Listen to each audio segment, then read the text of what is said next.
during the war. Yes. Tell us a little bit about the conditions that you noticed during the wartime in agriculture or in Yeah.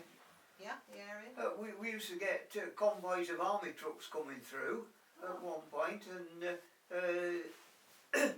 then, as I say, we had a certain amount of prisoners of war working on the farm. Oh, did you? We had Italians and German.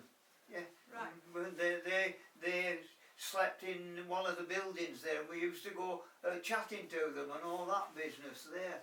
So this was On Blacko. in the fields round Blacko. Oh yeah, they was working on the farms belonging to Hindley's. Ah, Hinders Yes. Field, yeah. Yeah, I can remember one fellow just down the road to Roughly. It was, like I said, it was growing crops and they were growing corn, and he was wheeling one of those barrows with a long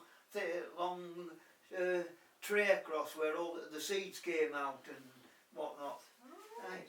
Yeah, that was going down towards Roughly. And did you ever get to know any of them personally or not? Well, yeah, but I can't remember a great deal. I remember one of them, he once said to me, me shoot you with a gun.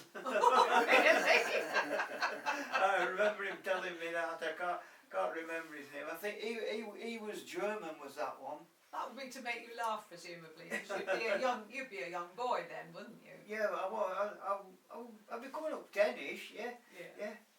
And what about other conditions in the sort of war effort, agricultural sort Yeah, of side? well, English were quite advanced in agriculture. They had a herd of Ayrshire cattle over there, including a bull, and also they were well advanced in making silo then, and they had these, as opposed to how they do it today, in these clamps, they'd got like, if you remember the threepenny bit with all the little edges on it, they'd got concrete ones like that, and the grass used to come in longish lengths, went on to this international, I can remember that, were international machine, and it dragged it in, and it chopped it up, blew it up over the top and into the pit, and they levelled it out in there, and periodically they stopped to use buckets and like a watering can to put molasses on it.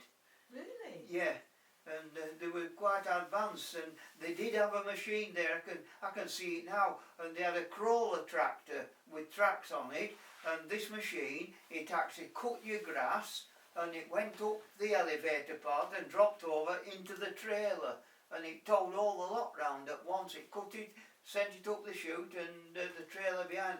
They were also still using, they still had one or two horses as well, and carts.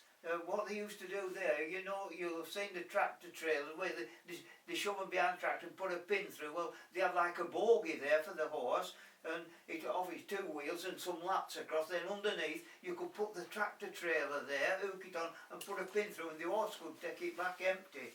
Yeah. Fantastic. What a description. Anything else you can tell us about? What about riding on the tractor?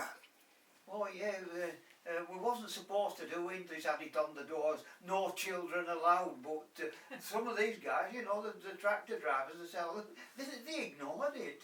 They'd Fordson tractors and they'd David Brown tractors, as well as that Cleatrack crawler tractor. Yeah, and with the David Brown was right handy because it had two, so it was a long seat, two of you could sit on it. Yeah, I think we've got a picture of you with the tractor later on in life, I have a feeling, one of the early ones. And then I had a lucky escape with another tractor. This he was farm manager's son, and was behind the post office at Blacko up there, and it was international, and there was a room at this side. The driver was more or less at the right hand side. There was enough room for somebody to sit at the other side, but not on the seat, sit on mudguard. And he was using one of them machines that picks, scatters the hay, and I fell off. Oh my goodness. And luckily he stopped it before I went underneath. Derek, that's... Well, we all have a near miss, don't we, in our childhood that we can talk about. I always remember that.